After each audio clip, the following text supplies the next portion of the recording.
Selamat pagi pemirsa, Anda menyaksikan Headline News pukul 11 waktu Indonesia Barat. Memperingati Hari Santri Nasional yang jatuh pada tanggal 22 Oktober, ribuan warga menghadiri apel akbar yang digelar di Monumen Nasional Jakarta. Informasi selengkapnya akan disampaikan oleh Aftian Siswoyo langsung dari Monas, Jakarta. Aftian, bagaimana jalannya apel akbar peringatan Hari Santri Nasional dan pesan apa yang disampaikan oleh Inspektur Upacara? Sylvia, baru saja selesai apel akbar peringatan Hari Santri Nasional pertama semenjak ditetapkan oleh Presiden Joko Widodo pada tanggal 22 Oktober 2015 lalu. Sepanjang jalannya upacara ini berjalan cukup tertib dan juga hikmat, diikuti oleh ribuan masyarakat, mulai dari para siswa dari SMP dan juga SMA yang ada di Jakarta, kemudian juga dari masyarakat, terutama para santri yang ikut serta dalam peringatan Hari Santri Nasional 2016. Dan di sini yang menarik, Sylvia, adalah tadi sebelum upacara dimulai pada pukul 9.30 ada kirap yang merupakan kirap resolusi jihad, dan ini mendapatkan rekor muri karena merupakan kirap dengan jarak tempuh terjauh yaitu sepanjang 2000 km.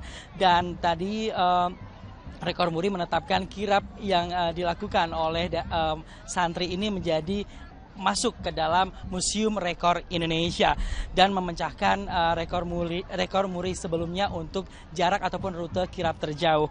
Dan kemudian tadi waktu upacara berjalan, Wakapolri menyampaikan beberapa pesan. Di sini ada 6 poin penting yang disampaikan oleh Wakapolri terkait dari peringatan Hari Santri Nasional. Di antaranya yaitu tentang perjuangan dalam mempertahankan kemerdekaan serta semangat para pemuda-pemudi yang terdiri dari para santri ini untuk bersama-sama berjuang untuk mempertahankan kemerdekaan Indonesia. Kemudian poin kedua yang juga disampaikan oleh Wakapolri adalah tentang pengorbanan para santri ini yang dulu berjuang wajib kita hargai, karena para santri ini juga merupakan salah satu pokok masyarakat yang ikut serta dalam memperjuangkan kemerdekaan Republik Indonesia.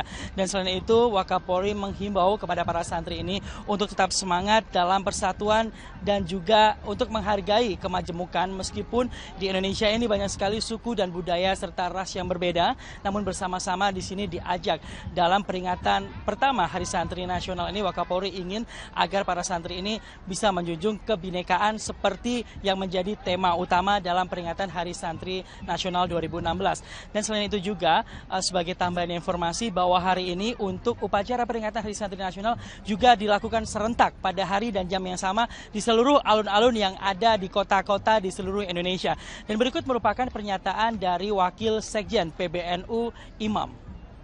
Ya, hari ini kita memperingati Hari Santri sebagai tindak lanjut dari keputusan Presiden nomor 22 tahun 2015 dengan di seluruh Indonesia pada hari dan jam yang sama kita melakukan upacara secara serentak seluruh Indonesia.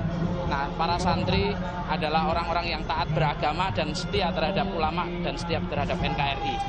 Kita bersama-sama mempersiapkan ini sebagai bagian dari upaya kita untuk merajut kebinekaan dan kedaulatan Indonesia. Demikian, Sylvia. Aftian Siswoyo melaporkan langsung dari Monas, Jakarta. Pemirsa, memperingati Hari Santri Nasional yang jatuh pada tanggal 22 Oktober, ribuan warga menghadiri apel akbar yang digelar di Monumen Nasional. Informasi selengkapnya segera disampaikan oleh Aftian Siswoyo yang melaporkannya langsung dari kawasan Monas, Jakarta. Aftian, bagaimana jalannya apel akbar peringatan Hari Santri Nasional pertama di sana?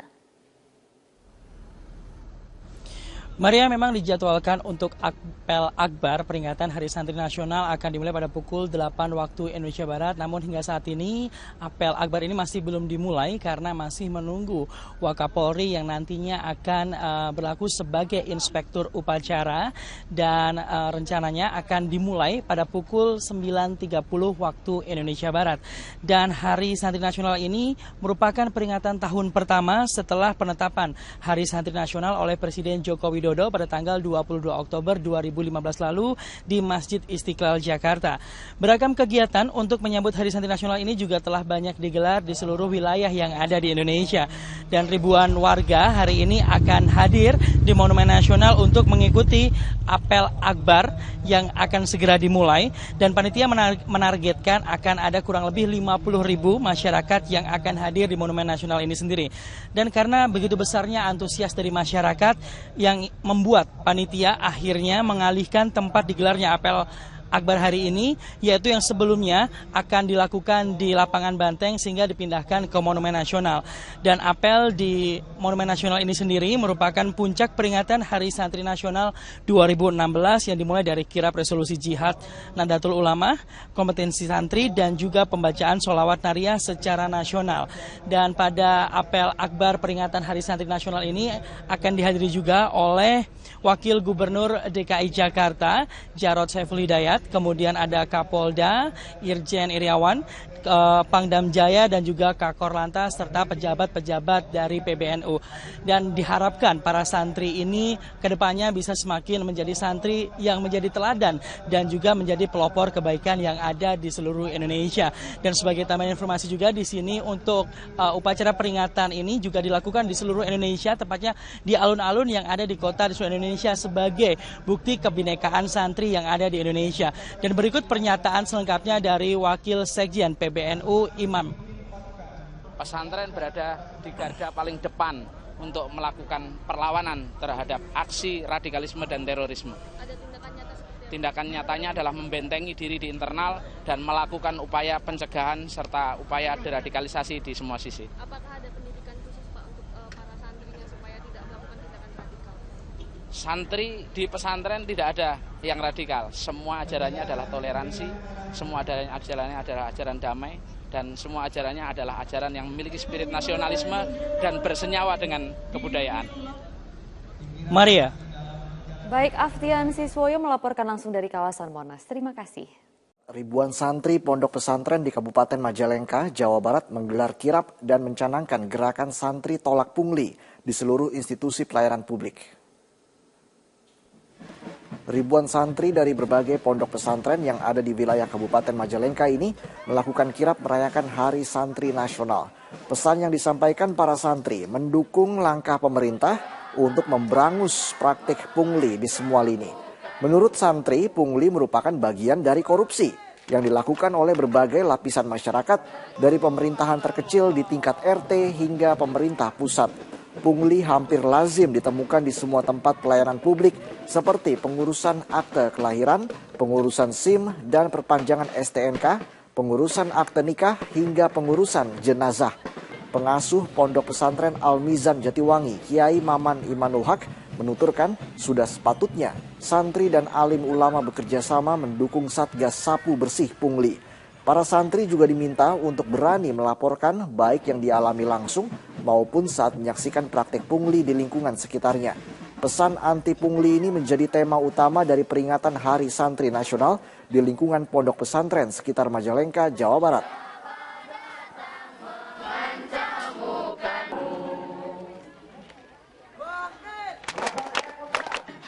Menko Polhukam Wiranto mengumumkan nama Satgas Pemberantasan Pungutan Liar di Istana Negara. Kita bergabung bersama dengan rekan kami, Rosalin Asparantika, langsung dari Istana Negara untuk informasi selengkapnya. Rosalin, bagaimana struktur organisasi Satgas Sapu Bersih Pungutan Liar?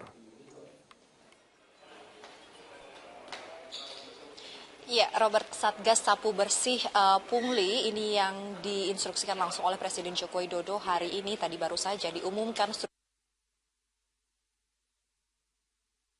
Hukum dan Keamanan. Ini ada 3 pelaksana inti, begitu Robert.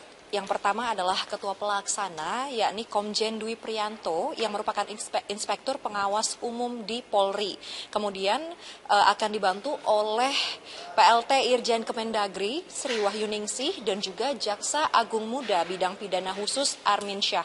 Nah, 3 orang ini nantinya akan bersama-sama menjalankan tugas di Satgas atau Satuan Tugas Sapu Bersih Pungli yang pembentukannya ini sesuai dengan Perpres nomor ke-87 tahun 2016 yang hari ini, Robert, ditandatangan langsung oleh Presiden Joko Widodo. Memang pungli ini menjadi fokus utama dari pemerintahan Jokowi dan Yusuf Kala di tahun kedua pemerintahannya. Paket reformasi hukum, dan pungli ini adalah salah satu pembenaran begitu, atau salah satu pembenahan di bidang hukum yang akan dilakukan oleh pemerintah karena langsung bersinggungan dengan masyarakat. Nah, untuk mengetahui apa sebenarnya Satgas Saber atau Satgas Sapu Bersih Pungli ini, berikut ini adalah pernyataan dari Menko Polhukam Wiranto. Kita tentukan untuk reformasi hukum tahap pertama itu ada 5 hal, 5 perkara. Yang pertama adalah pemberantasan pungutan liar. Yang kedua, pemberantasan penyelundupan. Dan yang ketiga, percepatan layanan SIM, STNK, SKCK, dan BPKB. Ya, ini juga merupakan kebutuhan masyarakat yang saat ini banyak keluhannya di sana. Yang keempat, relokasi lapas. Ya, mengapa ini kita masukkan?